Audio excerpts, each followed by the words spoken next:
प्रिय बहनों एवं भाइयों, आप सबको सतीश पाल का 2026 के पहले, माने आज 29 तारीख है, 30-31 2 दिन रह गए। 2 दिन पहले आज मैंने इसलिए बोलना उचित समझा कि आज के 9 साल पहले 2016 में ये कहा था दीपावली के दिन, और उसको अपनी मेज पर भी लगा रखा है और ऊपर वाला हमारी मदद भी कर रहा है। जो मैंने लगा रखा, जो कहा ये था कि 10 साल के अंदर 2026 तक, माने भी 1 साल है, हम अपने समाज में गडरियों के लिए कहा है। गडरिया चरवाहा है। हकीकत में तो गडरिया कोई जाति नहीं है। गडरिया एक ऐसा शब्द है जो नेतृत्व करता है। किसका नेतृत्व करता है? जिनको चराया जाता है। और जैसे भेड़ को चराता है, भेड़ चराने का पेशा गडरिया को के उस पर डाला गया। दोस्तों, आप सब हमें सुन रहे होंगे, इसको खूब शेयर करो आज कि मैं कितनी बड़ी बात बोलने जा रहा हूं।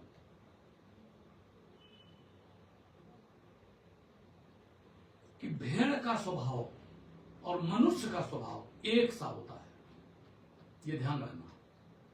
जिधर आदमी जाता है, महिलाओं को देखना, आदमी को देखना, उधर सब चल देते हैं। किसी जगह पर मैं तो चित्रकूट जाता हूं, एक मेरे सामने वहां पर हनुमान जी का एक बड़ी सी मूर्ति बनाई एक महाराज जी ने। तो हमने उनसे कहा उधर बजाय इधर रखो आप। आज जितने लोग हैं सब उसी के चक्कर लगाते हैं। हम कोई मतलब आस्तिक है, नास्तिक नहीं है, लेकिन दोस्तों आज ये भी नहीं पता है लोगों को कि सही मंदिर और सही मूर्ति कहां पे है। हमें पता है बहुत।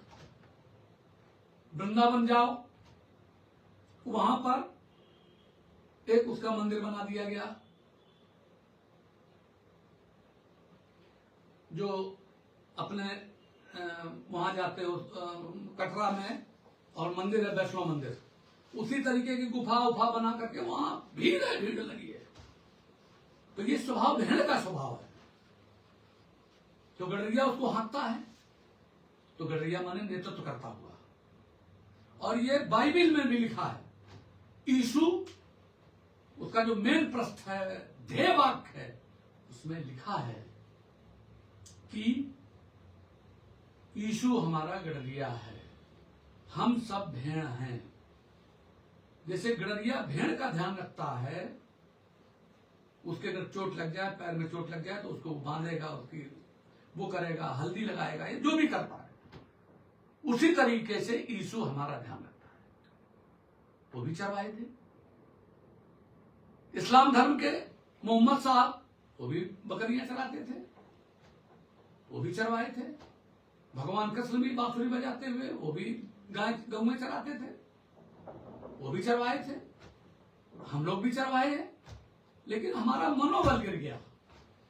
तो आज का जो मेरा विषय है, जो मैंने डाला है आपको, हमारे नामा राशि है सतीश पाल जी, शिवराजपुर के एडवोकेट भी है, भाई हमारा छोटा हो। तो कह रहा था कि भाई साहब आप बहुत अच्छा बोलते हैं, उसको ठीक से जरा थोड़ा और अच्छा करते, तो हमने क्या कर दूंगा। दोस्तों, आज मेरा विषय है, मैं अहिल्याबाई होलकर का हम सब लोग बन सके, क्योंकि वो भी भेड़ बकरी चरा रही। जब मल्हारराव होलकर ने उनको देखा, तो पहले तो मैं मल्हारराव होलकर जी को प्रणाम करता हूं, जिन्होंने अहिल्याबाई होलकर जैसी, उस समय 9 साल की उम्र थी उस लड़की की, उसको देखकर और उसको ले गए। ये विषय बहुत बार कहा जा चुका है, बहुत सुना है आपने। तो दोस्तों, हमारा आज का विषय है कि बांग्लादेश में हिंदुओं पर अत्याचार। दूसरा उसी के साथ लगा हुआ है कि जो तोड़े गए मंदिर, औरंगजेब ने जो 4500 मंदिर तोड़े थे, उनको में से 2000 मंदिर अहिल्याबाई होलकर जी ने बनवाए थे, बाबा विश्वनाथ जी का। और तमाम मंदिर, अभी मैं गया जी गया था, गया जी का जो विष्णुपाद मंदिर है, कसौटी का मंदिर बना हुआ है, वो रानी अहिल्याबाई होलकर ने बनाया, जिनके हम लोग वंशज हैं। हम अछूत जात नहीं है, हम राजा रजवाड़ों के वंशज हैं, हम गड़रिया हैं, पूरे विश्व में रहते हैं। और आपका मनोबल, आज आपकी पोजीशन क्यों? क्योंकि हम सब लोगों में नेतृत्व का अभाव। वो बात चर्चा बाद में करेंगे।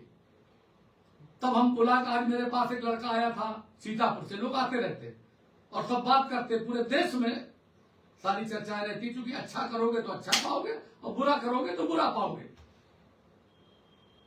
और दूसरे के लिए कोई आदमी कहे तो वो ठीक नहीं। तो तीनों विषय पर पहले मैं कंक्लूड कर दूं बहुत जल्दी कि जो हिंदुओं पे अत्याचार हो रहा है, क्योंकि वहां हिंदू अल्पसंख्यक है, उनको कोई बचाने वाला नहीं है। पुलिस सारी की सारी मुस्लिम है, शासक मुस्लिम है। और हिंदुओं का तो, मैं तो जब कश्मीर गया, बाबा अमरनाथ जी गया, तो पहलगांव में जब घोड़े पे बैठ करके उधर जा रहा था, तो उसने कहा मुझसे उतर करके कि सर यहाँ पर अपनी फोटो खिंचवा लीजिए। फिर उसने कहा कि मैं पहलगांव के अर्थ बताऊं आपको। हमने कहा बताओ। बोले पहल माने भेड़ चराने वालों का के अड्डा था, यहाँ पर सब रुकते थे, उनका गांव है। तो मैंने कहा तो मेरा गांव है। पहल माने होता भेड़ चराने वाले, ये मुझे, और उसमें लिखा हुआ है पहलगांव के आगे द घाटी ऑफ द शेफर्ड, उसकी भी फोटो मैंने भेजी थी। आप पूरे, जब मैं अमरनाथ जी गया ऊपर, अमरनाथ जी को खोजने वाला गडरिया था, सब लिखा है इतिहास में, सब बोलते भी हैं, लेकिन आप खुद नहीं जानते। तो वहां जो हिंदुओं की इतना ज्यादा वो हुई है, वो इस कारण हुई है। पाकिस्तान में हो गए और सारे के सारे गडरिया, ज्यादातर 80% बकरवाल करके हो, कश्मीर में सारे सारे कन्वर्ट हो गए। इसका कारण फोर्सफुली, डर, भय, उनके लड़कियों के साथ बलात्कार, उनके घर को मार देंगे, इस तरीके का काम जो किया गया। तो आज मुझे बोलना पड़ रहा है, आज मैं पहली बार इस विषय पर बोल रहा हूं। मैं कहता हूं, मेरा अनुरोध है सरकार से, भारत सरकार से, कि जिस तरीके की सर्जिकल स्ट्राइक पाकिस्तान में की गई थी, उसी तरीके की तत्काल बांग्लादेश पर की जाए। तब वो हिंदू ही समझेगा, सनातन धर्मी समझेगा कि मेरे में भाई रहते हैं।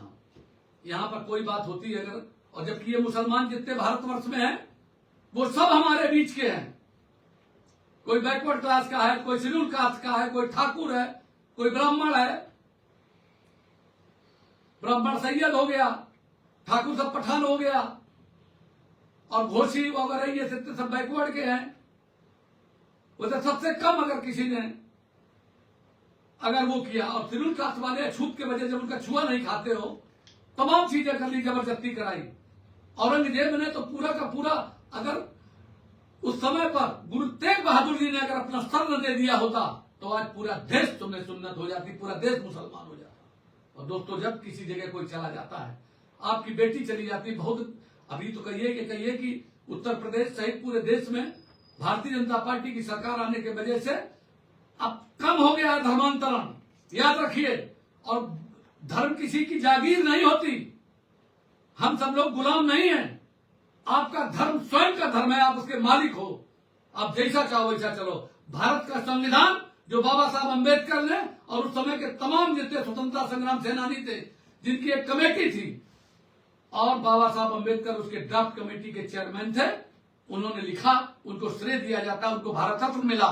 और वो अंग्रेजों के साथ मिलकर के पूरी तरीके से रहते थे, वो स्वतंत्रता आंदोलन में जेल नहीं गए थे। आज कोई जरूरी नहीं है कि आप जेल जाओ। भारतीय जनता पार्टी अगर है, अगर उसको वोट दिया है, तो उसे काम पूरा लो। कभी कोई दिक्कत हो, सतीश पाल को फोन करो। मैंने पूरा एक संस्था बना दी है, रानी अहिल्याबाई होलकर चरवाहा किसान श्रमिक महासभा, पूरी तरीके से रजिस्टर करा दी। उसका वो ले लिया है पूरा फुल, और पूरे देश में हम किसानों के लिए, मजदूरों के लिए और चरवाहों के लिए, चरवाह जितनी जमीनें पड़ी हैं जो चारागाह में हैं, वो सब चरवाहों को दी जाए, प्राथमिकता से गडरियों को दी जाए, क्योंकि भेड़ की ऊन आज की तारीख में फेंकी जा रही है। तो जो वहां पर हो रहा है अत्याचार, उसका ये काम, और मंदिर जो बने, अहिल्याबाई होलकर ने उस समय जो मंदिर बनवाए, जो तोड़ दिए थे, उसी तर्ज पर सरकार बनवाए, क्योंकि रानी थी अहिल्याबाई, महारानी थी अहिल्याबाई। और तो भारत सरकार सब जगह मंदिर बनवाए जहां भी तोड़ा गया, और बनवाया है भी, बनाया गया है मंदिर। अरब में, आपके जो सऊदी अरब में बहुत बढ़िया मंदिर बना, वहां की सब जितने है, ऐसा नहीं है। ये चूंकि बांग्लादेश और पाकिस्तान हमारा ही वो था, अंग था, हमसे ही बंटवारा हुआ है, अफगानिस्तान भी। तो लोग जब बंटवारा घर में होता है तो ज्यादा वो रखते हैं, क्योंकि लोगों का वो ठीक नहीं है। दुनिया में लड़ा रही कि हम कहीं बढ़ न जाए, क्योंकि हम बड़ी संख्या में हैं। तो आप सब लोग अपनी तंदुरुस्ती ठीक करो। यदि आप लोग जिस समय पर मुगलों से लड़ाई हो रही थी, महाराणा प्रताप की लड़ाई हो रही थी, जब उस समय अगर जितना आदमी वो काट रहा था अपना खेत, वही अगर हंसिया लेके दौड़ पड़ता तो सारे सबरे मारे जाते। आज की तारीख में अगर इकट्ठा हो जाओ आप लोग, इकट्ठा हो गए, इकट्ठा सतीश पाल करेंगे। क्यों? कि मुझे मालूम है, जब मैं गांव का प्रधानी का चुनाव, मैं नहीं प्रधान बनने गया था 1982 में, मैं बनाना चाहता था दूसरे को, लेकिन कोई लड़ने को तैयार ही नहीं हुआ। बोले हम नहीं लड़ेंगे लंबरदारों से। तो हमने कहा मेरी तो उम्र कम है, 25 साल है, 30 साल की उम्र होता है। और सुनने वाले ये सोचेंगे सतीश पाल गलत बोल रहे हैं, तो मैं आपको बताना चाहता हूं कि तो आप नौजवानों, ये 21 साल की उम्र का 95 से चुनाव शुरू हुआ है। 88 में जब इसमें संशोधन हुआ कि अब 30 साल से, उस समय पर राजीव गांधी जो प्रधानमंत्री थे, उन्होंने महिलाओं के लिए, शेड्यूल कास्ट के लिए, और ये उम्र कम की, और वोटर का भी 21 की 18 की थी। अब 18 साल से जो 28 साल के गडरियों, चरवाहा समाज में पैदा हुए नौजवानों, तुम हमें सिर्फ पसीना दो, आप मेहनत करो, इकट्ठे हो जाओ। और ये जो मैंने अभी संस्था बनाई है, इसके सबके आपको मेंबर बनना है। लिंक भेज दिया जाएगा, आप सब उसके मेंबर बनो, फ्री में नहीं, 100 रुपया ओनली। ये ध्यान रखना। जब मैं बलिया में उस लड़की की शादी करने गया था, तब मैंने देखा खूब लोगों ने पैसा दिया था, हमने भी लगाया, उस लड़के को भी मिला। तो दोस्तों, आप सब लोगों के अंदर जज्बा है। अभी घाटमपुर में एक लड़के की मूंछ उखाड़ ली गई, एक यादव ने उखाड़ी थी, हम लोगों ने पूरी लड़ाई लड़ी। आज सब बैक फुट पे दरोगा को लाइन हाजिर किया गया, FIR लिखी गई, नहीं तो उसको दूसरे उसमें भेजे दे रहे थे। तमाम ऐसी चीजें हो रही हैं। तो 3 बातों को ध्यान रखिए जो मैंने कहा, कि जो अत्याचार हो रहा है उसके लिए लड़ाई आप लड़िए, आप लोग लड़िए। और वोट में किसी के सामने फंस मत जाना, बहुत जल्दी फंस जाते हो। चाहे बिरादरी का नेता पहुंचे, क्योंकि वो भी वोट बेच देता है कि हमें विधायक बना दो, हम बड़े नेता हैं। चाहे तुम शेड्यूल कास्ट हो जाओ, चाहे तुम कुछ न करो, चाहे तुम कोनो जात में शादी कर लो, और कुछ भी हो जाए। तो दोस्तों, भेड़ मत बनो, गडरिया बनो। और सतीश पाल आपको वो सम्मान देंगे, दिलवाएंगे। ऊपर वाले से मेरी प्रार्थना, जैसा मैंने कहा था कि 26 में जहां आप 2-3 रैलियां तगड़े से कर दोगे, दिल्ली में, लखनऊ में, और दिल्ली वाली रैली में पूरा देश होगा, पूरा देश देखेगा। जब इकट्ठा हो गए 2-4-5 लाख आदमी, कोई देर नहीं लगती है। सारे लोग जब उसमें हो जाएंगे, ये मैं जानता हूं अच्छी तरीके से, पढ़ा लिखा हूं, आपका बेटा हूं, आपका भाई हूं। और आपसे आप तक जो कोई टकराया, मध्य प्रदेश का एक मंत्री था, टकराया, मिट्टी में मिल गया। एक इधर पश्चिम का कन्नौज साइड का था, टकराया, मिट्टी में मिल गया। अभी और मिलेगा, पूरी लड़ाई लड़ी जाएगी। मुझे मालूम है कि तुम चाहते हो कि सतीश पाल को मार दे, सतीश पाल की हत्या करा दे, तो तुम्हारे हाथ में नहीं है। जीवन और मरण ऊपर वाले के हाथ में है।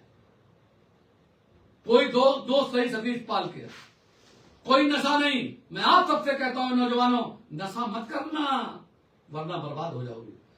तंदुरुस्ती अच्छी बनाओ, अच्छा खाओ, दूध पियो, और सारी चीजें करो। तो मैंने 3 बातों पे मैंने बोल दिया है। और बहुत जल्दी, नहीं तो हम लोग ढाका की तरफ माने बांग्लादेश की तरफ जनवरी के महीने में किसी समय भी कूच करेंगे, अगर जल्दी से जल्दी कोई चीज का अगर निर्णय नहीं किया गया भारत सरकार की तरफ से। सबको ज्ञापन देंगे और किसानों की भी लड़ाई हमें यहां लड़नी है कन्नौज में, ये सब बातें करेंगे। दोस्तों, मैं आप सबसे एक निवेदन करना चाहता हूं कि आप अपनी तंदुरुस्ती बनाओ, आप अपना मनोबल ऊंचा रखो, आप किसी को डरो मत। हर मास के आप भी हो, हर मास का कोई भी जात का हो, चाहे ब्राह्मण हो, चाहे ठाकुर हो, चाहे बनिया हो, चाहे नित्ता, चाहे यादव हो, चाहे अहीर हो, चाहे जौन हो, चाहे मुसलमान हो, सबका शरीर एक सा होता है। ये दिल, ये कलेजा ऐसा रखो कि तुम्हारे साथ सतीश पाल खड़े हैं। ये चिंता मत करो। पूरे दुनिया में आज की तारीख में युद्ध चल रहा है, बगैर युद्ध के और बगैर उसके कोई भी काम होने वाला नहीं है। अगर कमजोर पड़ गए तो तुम्हारे घर की कोई चीज बचेगी नहीं। लोग बाग तुम्हारी जमीन पे कब्जा करेंगे, लोग बाग तुमको अच्छी जमीन पे बनाने नहीं देंगे और सारी चीजें नहीं होने देंगे। इन सबको ठीक करना है। यही बात कहते हैं मैं अपनी वाणी को विराम दे रहा हूं। मैं आपसे कह रहा हूं कि आप सब लोग बस मुझको इस पर पूरे अपने कमेंट डालना, इसको ज्यादा से ज्यादा शेयर करना और हमारे हर जिले में आप लगाइए, क्योंकि 2026 के पहले सप्ताह से मैं हर जिले में घूमने लगूंगा और जाऊंगा और बात करूंगा। बहुत बहुत धन्यवाद। आपको ऊपर वाला सफलता